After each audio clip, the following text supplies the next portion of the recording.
Welcome to another In Wheel Time podcast, a 30-minute mini version of the In Wheel Time car show that airs live every Saturday morning, 8 to 11 a.m. Central. Max anywhere.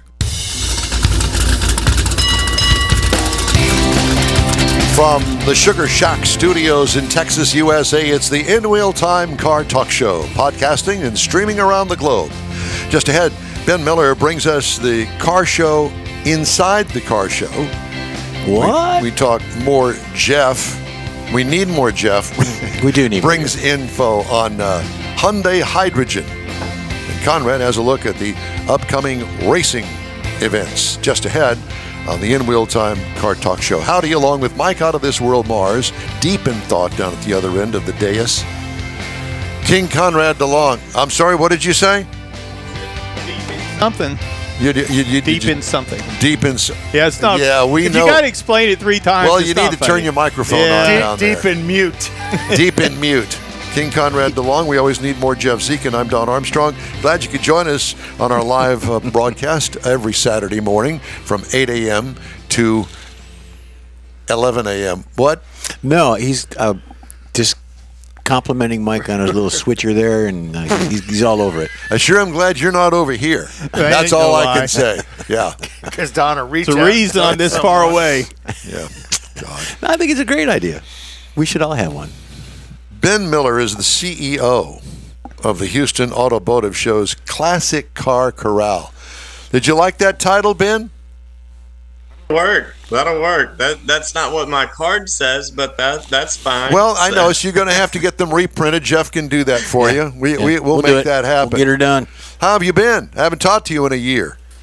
I've been good. You know, I'm a little cold right now with this weather. I'm not built for this. So well, neither is anybody else. None of us are. Yeah.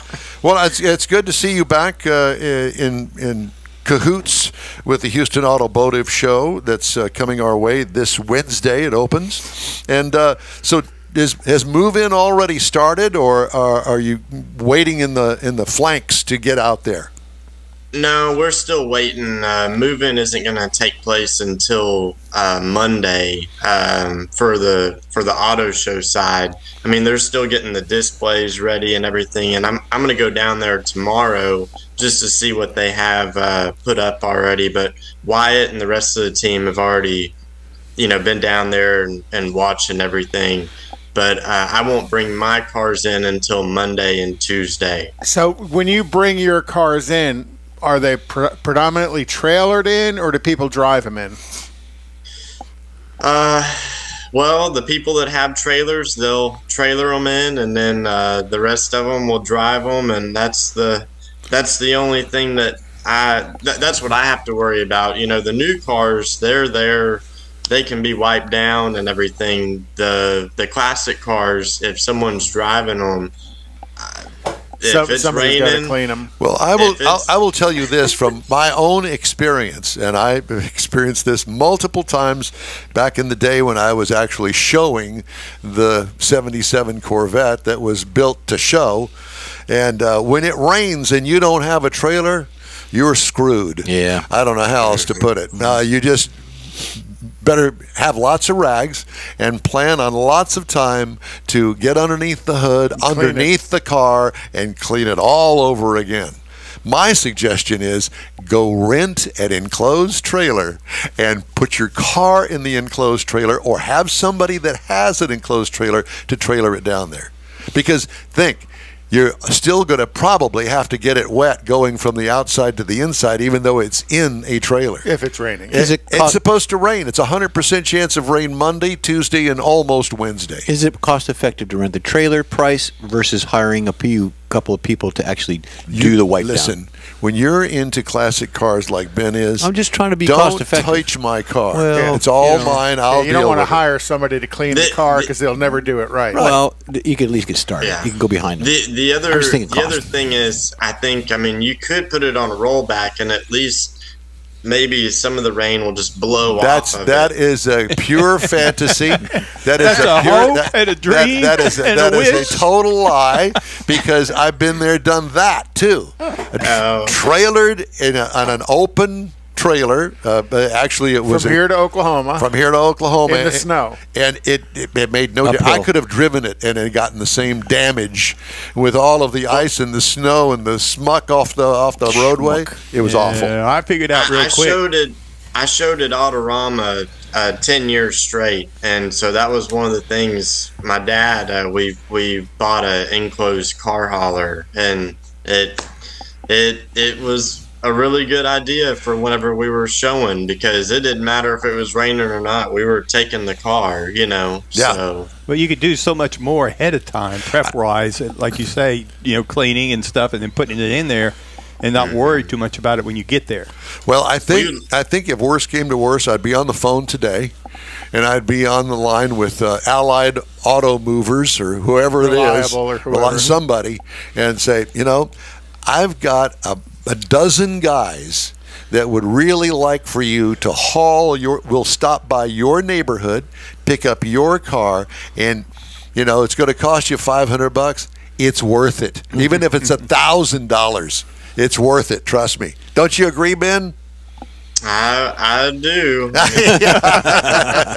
Exactly. Okay, so what kind of prime iron can we expect you to bring in this year? Well, as long as everyone shows up. I've got some really good cars. I've got a one I'm real excited about, and I actually know the car. I've got a 70 Hemi Roadrunner that's vitamin C orange, and it's all it's restored back to original. It's a real nice car. I've got kind of a mix again. There's again, I don't want to tell you all the stuff, because then I'll be giving everything away. But there is a guy, I met him actually at the Topwater show. Yeah. Y'all were out there. Right. Yep. He didn't show his car. He just kind of drove in and parked it, and then he left. Well, I caught him before he left. He has a 1937 Packard. It's a piece. hot rod. Yeah. And that's a beautiful car. But I've got Mustangs. I've got a pretty good selection of trucks again this year. So it'll be a good mix. Did you go to Houston Autorama? Yes, sir. Did you see, what was it, a 70 Chevy C10 or whatever it was, that it even had plastic on the seats? It was so well done. Over there by the restrooms. It was in the truck corral. Yeah. It was spectacular. But it definitely looked like it was just a showroom piece they took and covered and stored and brought back out for Autorama. It still had all of the tags and plastics on it from the manufacturer, the pre-production stuff. I don't remember that. You just need to stick with us more often. That's all. That's right. I'll just go walk the show with y'all whenever I'm up there. That's it. Yeah. But you do have somebody. Didn't you talk to somebody there at Autorama, a truck that's coming that you talked to? Let's see. One of the guys. Yes, I do. I do have one guy that he's shown with me before. He's going to bring a 72 C10 step side. He showed there, and then there was a couple that was supposed to show with me, but they didn't get back with me in enough time. So I'm going to try and put them in for next year. Yeah, because you don't repeat very often, do you? I try not to. I mean, unless if the car is really rare or something that people really want to see, then I'll repeat them. But I like seeing different stuff every year. I don't think it's good to put the same thing in every year. Right, you will see a few every now and then. Like there's a few this year that may have been in a few years ago, but there's usually a reason why. So yeah. Well, that's one of the cool things, I think, is because you can, regardless of what you like, generally you've got something different, new, fresh. Yeah, fresh, or you may, like you say, you may have seen it 10 years ago, but generally that time frame, everybody's made a lot of changes in their cars. They've done updates, new paint, something.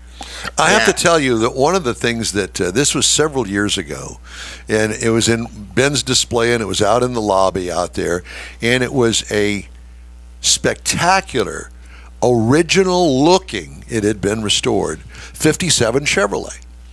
Nothing too crazy about that. However, it had this little glass thing that was on the dashboard that I had never seen before in my life, had absolutely no clue what it was, and it took me a while to find out what it was. And because of the overhang of the roofline, and back then, a lot of the traffic signals were hung from the middle of the intersection. So you'd pull up to the intersection, the light would be red, and you would either have to lean forward and look up to be able to see the light, or use this little glass thing. We'll call it a magic mirror, but it wasn't a mirror.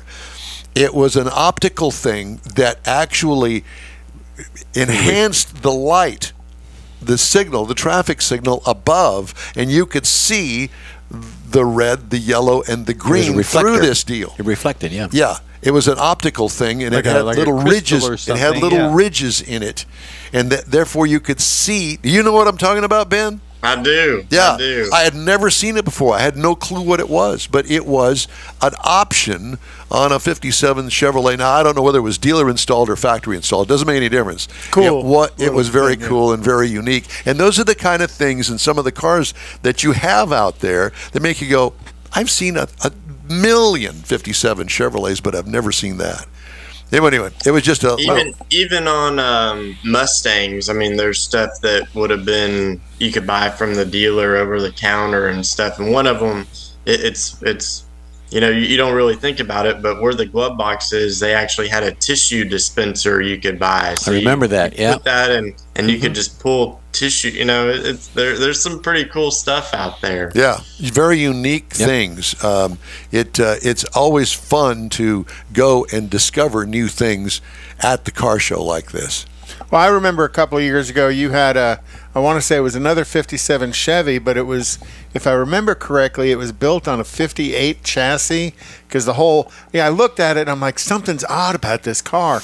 And it was the windshield and the way the windshield wrapped around that wasn't 57 Chevy, and then kind of I read the notes on it, and it was it a hardtop or a convertible? I think it was a hardtop. Okay, so I had a black and white one that's called the Black Widow, and then there was another car, and I'm going to try and bring it back here maybe next year or after that, but there's actually a guy that has, I'm trying to think of what they call that car, but it's a Boyd Coddington car, and it's a roadster, so there's it's a 57 convertible that's wider, and it's been I thought it almost looks stretched. I thought it was real unique that it's 57, but it's not, and you really had to understand what it was. And I don't remember if it was the Coddington car or not, but it really caught my eye as a cool build. Yeah. Well, the Black Widow was done the same way. It was, and I think the builder, his name was Poteet, I think, something like that. But he did the same thing. He chopped the roof, and it was a little wider. So whenever you put both of them side by side, you could tell clearly. But if you just looked at it, you'd say, well, that looks different, or that looks, right. And you pick up on things. So. Well, and from my perspective at this show, the cars that you bring, they are unique in their own right, whether they're factory originals, whether they're resto mods, complete redo, whatever the case may be. In my world, you take pieces and put all of these little pieces together in your own mind, and somehow that sticks in there, and you think, I saw that at a car show, like that little magic glass that I was telling you about. Yeah. And you're thinking how unique that is. And some of that stuff you can bring into your own build or car that you have. To make it unique. Yeah. Wheels are another thing. I mean, they're bazillion wheels out there, yeah. Period correct wheels, and those aftermarket wheels that you go, man, I haven't seen that before. I really like those. And those are the kind of takeaways with the cars that you have. Well, and then for you to find a Coddington car, I'm surprised at how many of those not necessarily just Coddington, but Coddington or even the Barris cars are actually in the Houston market. That old Tornado that showed up again this year at Topwater. At Topwater, the Barris car that was built for the Canadian Oil Company. I remember seeing that again, and just for the fact that those types of cars are collected and stored here in Houston is pretty cool. And then, of course, then Ben's got all the connections to find all of them. Do you ever have any rat rods? Do you ever bring a rat rod to the Houston Auto Show? I've had some, and I don't have any this year, but I have had some, and I'm not partial to one thing or the other. I think I told y'all I'm a big Mustang guy, or I've been around a lot of them, and so everyone kind of thought, oh, he's a Ford guy. He's just gonna bring a whole bunch of Fords in here, But I'm not like that. I do have different cars from different makes and models that I enjoy. In different eras too. Yes, sir. Mm-hmm. Yeah. Well, that's like me. I'm a Chevy Corvette guy, but I'd be bored to death if I went to an all Corvette show. I want to see it. Yeah, all the time. Don't get me wrong. There are places for Corvette shows, and I appreciate them. But in a show like this, where you're appealing to the masses, I want to see variety. And that's what Ben brings to the show. Mm-hmm. Well, I'll give you a challenge, Ben. Get one of those cars out of the Permian Basin Oil Museum, one of the chaparrals, and bring one of those chaparrals down here one year, because I'm sure that'd be a real attraction for people to come out and see. I was thinking more along the lines of a gasoline delivery 18-wheeler, if you want to call it that, from the 1940s or 50s. The Art Deco look? Yeah. I saw one that was completely restored just recently. I'm going, wow, that was a Tonka kit back when I was a kid. Or a Love those. good customized tuk-tuk.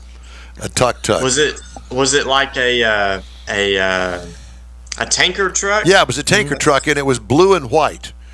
And it had the tractor on the front and the 18-wheeler tank in the back. And so there's something that my dad and I would kick ourselves all the time.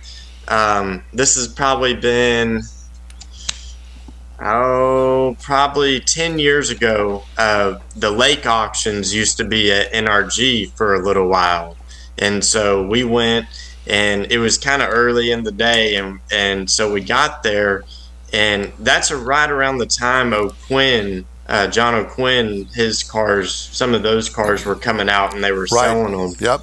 And so they had a Rio Shell tanker truck that they were selling, and the thing looked brand new. Whoever restored it did a great job. And so we got there and we said, oh, well, that thing's going to go for 40 grand or whatever. It ended up selling for, I think, 12 or 14, and we didn't have a bidder's pass because we just got there, and so my dad and I, we always kick ourselves. We don't know what we do with a tanker truck. Where would you store really something like that? It don't matter. but how cool find would it be a place for it? I guess so. Yeah. Well, Ben, it's great to talk to you, and we look forward to your display this year. And it is the Classic Car collection that Ben always brings to the Houston AutoBoative Show. And I encourage you, even though you're going to go to see all the new cars, I invite you to take the time to look at the collection. Now, is it just in the lobby, or do you also have a booth inside? It's gonna depend on what happens Monday and Tuesday. I'm gonna try and put some in the lobby, but if I don't put any in the lobby, or if I put very few, all the rest of them will be in Hall A. Okay, very good. And to let everybody know that Houston AutoBoative Show opens Wednesday, and the hours Wednesday, Thursday, and Friday are 11 to 8, Saturday 10 to 8, and Sunday 10 to 6, and it's the new car show along with the Houston Boat Show together at NRG Center. Ben, thanks so much for joining us, my friend. We'll see you out there. All right. Thank you, sir. Thank you. All right. If you'd like to get in touch with us, shoot us an email. The address here is info@inwheeltime.com. Time now for the race card here on In Wheel Time, and Conrad has today's day one, the Roar before the 24, so it's kind of the testing week for the 24 Hours of Daytona. Is started Thursday, Friday, Saturday, and Sunday they'll do the GTP cars. You know, and Jeff's a fan of the GTP cars because that's where the Cadillacs dominated for the years. And you know, Corvette kind of went away as a factory program, but they're still there with some customer cars. Yeah, independents. And then next weekend is the 24 Hours of Daytona. Following that is going to be NHRA Gator Nationals open up on March 10th. All right. March 24th, the Winter Nationals at Pomona. On the 4th of February is the Busch Clash at the LA Coliseum. Excuse me. The Daytona Twin 125 qualifiers is on February 11th. And then February 18th is the Daytona 500. And then the whole run of NASCAR events until March 24th is when NASCAR comes back to Circuit of the Americas in Austin. And hopefully it doesn't rain. Again. And then Formula One begins on March 3rd in Bahrain, March 10th in Saudi Arabia, and March 24th in Australia. And I haven't heard, what's the latest with Andretti? Has that progressed? They're getting closer to becoming a team. There's more scuttlebutt and infighting with Toto and Mercedes and who's going to run it rather than just Andretti coming on board. Yeah, who has a bigger diaper? Well, no, there's infighting with the organization, not just Andretti. So that's all been the news. Andretti's a separate entity of that, but he's going to move forward with it. You think they're going to come in as a separate team, or you think they're going to buy an existing? Because there's a no, couple they'll come in as existing. They'll come in as existing, but the others, now that they find out that Andretti has this momentum, they're wanting to ride those coattails. Yeah, and you know, you got Alpine as an engine builder, you got Cadillac as a allegedly coming up with an engine building process later on, but it's going to be a couple more years, but he'll get it. I'm confident he will. I wish them luck. And then IndyCar starts March 10th at St. Petersburg. So lots coming up. And by the way, I saw a thing on NHRA that NHRA is going to start a nostalgia drag racing program, and they're going to have like 6 events. I think that I'm not exactly, the closest one to us is a distance away. They're going to start out at the Famoso Dragway out there in California, and it's cars from the 60s and 70s. And Famoso's been quite well known for doing the nostalgic drags through the years. Well, it's going to be a real program, and they're going to actually televise it, and it's going to be really cool. And boy, I sure would like to be there for that. Cackle. And I think Ron Capps owns or drives one of those nostalgic funny cars from back in the day. I'm sure they all have a little finger in it somewhere. John Forrest drove them originally back in the 70s too, so I imagine he's got a couple of toys. Okay, time now for Jeff's feature, and today Jeff's going to talk about Hyundai and hydrogen. Yeah. So let me ask you this, where's the hydrogen station? Well, we're going to figure that out once we get one. Okay, yeah, that's it, one. So you're probably asking yourself what's going on with this. Well, hydrogen, it is the lightest element of the most abundant chemical substance in the universe. Hydrogen is a colorless, odorless, tasteless, flammable gas that is the simplest member of the family of chemical elements. Now, all you chemists out there know this. I'm just trying to be part of it. Hyundai is going all in on hydrogen-powered cars following trials of vehicles in Australia as it aims to be carbon neutral by 2050 and find new adventures of commercial revenue. Now, during this presentation at the CES show in Vegas, this was last Monday, or a week ago Monday, the South Korean automotive giant announced that hydrogen energy will play a prominent role in achieving those objectives. So they've got a lot of long-term stuff going on. Hyundai said it will continue to find ways to add to passenger cars, trucks, buses. This will include trams or monorails, special equipment, vessels, power generators, and advanced air mobility, which I'm thinking is probably drones. They're all going to be powered by hydrogen at one point in time. Some already are. Hyundai also said that hydrogen as a fuel source makes more sense for SUVs for long-distance travel over the electrical vehicles that they're now making because of range and power. I'm not so sure about the power. Range, yes. Power, maybe. I don't know. You got to convince me. A major part of the Vegas presentation included commercialization of green hydrogen, Michael, as both a source of income and a way to reach zero carbon emissions. You're asking yourself how they do it. Okay. Well, how do they do that? It's created by splitting water using a process called electrolysis, producing only hydrogen and oxygen. I thought Don just did that to get rid of unwanted hair. According to the Department of Energy in Australia, we're back to international stuff again, they announced $127 billion worth of hydrogen investment in Australia. Hyundai said it's the world's largest market share in hydrogen-powered vehicles and is at the forefront of the hydrogen momentum. But the biggest issues facing adoption of the technology is being able to publicly fill and charge the vehicles, Don. Safely. Well, period. Safely or not, they just don't have the infrastructure yet. Another challenge for this adaptation is storing hydrogen. It's a challenge. The amount of energy generated is generally low, but compared to fossil fuels and the electricity, they've got to get their act together on that. But Hyundai is hoping that the investment into different sources with clean energy will make sense both economically and ethically. So Hyundai also stated that it's the only advocate of clean hydrogen. The United States published recently a strategy and a roadmap for accelerating the production, process, delivery, storage, and clean use of hydrogen to accelerate commercialization of hydrogen. Good luck on that. Check your EV listings now. Explosions are us. Yeah, pretty much. Yeah, rear end collision with a storage tank in the trunk, and all of a sudden the tank comes loose and it's playing pachinko going down the highway. And that's our last shot right there. Yeah, you just think a Pinto exploded. Yeah, the last use of hydrogen power. Hindenburg, they tried to refuel that. It turns out it was an EV station and not a hydrogen. Yeah, plugged it into the wrong thing. Sorry. Oh my God, yeah. No, I'm good. I think I'll just stick with gasoline until I'm no longer on the face of the earth. Yeah, because gasoline won't catch fire. They're trying to figure out more ways to be clean energy, the green hydrocarbons, and you saw that big debacle overseas where they had all the green people over there.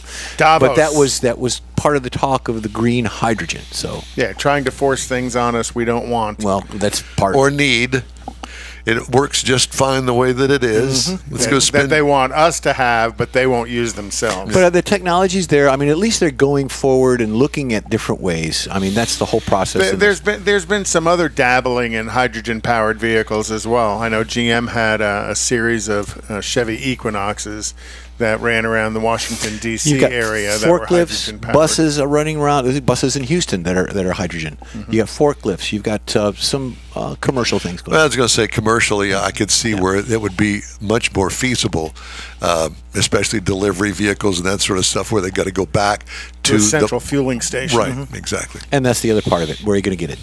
The In-Wheel Time Car Talk Show is available 24/7 through the iHeartRadio app. Just look for In-Wheel Time Car Talk. We also video stream our 3-hour weekly show on Facebook, YouTube, and InWheelTime.com, and podcasts from your favorite podcast provider. The In-Wheel Time Car Talk Show continues right after this quick break. Rev your engines and set sail for the ultimate surf and turf. The Houston AutoBoative Show, January 24th through the 28th at NRG Center. One ticket gets you into both the auto show and the boat show. See your favorite car and boat brands under one roof. Learn about the latest electric vehicles and test drive one with Evolve Houston. Board your dream boat and check out the bass fishing demos. It's the Houston AutoBoative Show, January 24th through the 28th. Buy early and save at autoboativeshow.com. You own a car you love. Well, why not let Gulf Coast Auto Shield protect it? Houstonian John Gray invites you to his state-of-the-art facility to introduce you to his specialist team of auto enthusiasts. We promise you'll be impressed. Whether you're looking to massage your original paint to a like-new appearance, apply a ceramic coating, install a paint protection film, nano-ceramic window tint, or new windshield protection called ExoShield, Gulf Coast Auto Shield is where Houston's car people go. Curbed your wheels? Instead of buying new, why not have them repaired? How about a professionally installed radar detector? Gulf Coast Auto Shield does that too. Get a peek inside the shop and look at the services offered by getting online and heading to gcautoshield.com. Better yet, stop by their facility at 11275 South Sam Houston Tollway, just south of the Southwest Freeway, and get a personal tour. Gulf Coast Auto Shield is your place to go for all things exterior. Call them today, 832-930-5655 or gcautoshield.com. The original group of Lupi Tortilla restaurants will have you telling your family and friends just what the original recipes mean when it comes to the best fajitas in Southeast Texas. Founder Stan Holt invites you to visit the original Lupi Tortilla near I-10 and Highway 6. Here's the original house that inspired the design of all the rest and the original charm that helped make Lupi Tortilla the go-to destination for Houston Tex-Mex. Speaking of original, nothing can compete with the original lime pepper marinade that everyone will agree makes Lupi Tortilla award-winning beef fajitas the best anywhere. Lupi Tortilla Katy is another location that gives you the same quality and service Houstonians have come to expect at Lupi's. It's located just off I-10 and the Grand Parkway at Kingsland Boulevard in Katy. Find yourself in Aggie Land? Head to the Lupi Tortilla in College Station, located just around the corner from Kyle Field. It's a great place to enjoy those famous frozen margaritas before or after the game. Headed east to Louisiana, stop in at the Lupi Tortilla in Beaumont. It too's on I-10. You can't miss it. The original group of Lupi Tortilla restaurants invites you in for the best Tex-Mex anywhere. That's it for this podcast episode of the In Wheel Time Car Show. I'm Don Armstrong, inviting you to join us for our live show every Saturday morning, 8 to 11 a.m. Central on Facebook, YouTube, Twitch, and our InWheelTime.com website. Podcasts are available on Apple Podcasts, Spotify, Stitcher, iHeart Podcast, Podcast Addict, TuneIn, Pandora, and Amazon Music. Keep listening, and we'll see you soon.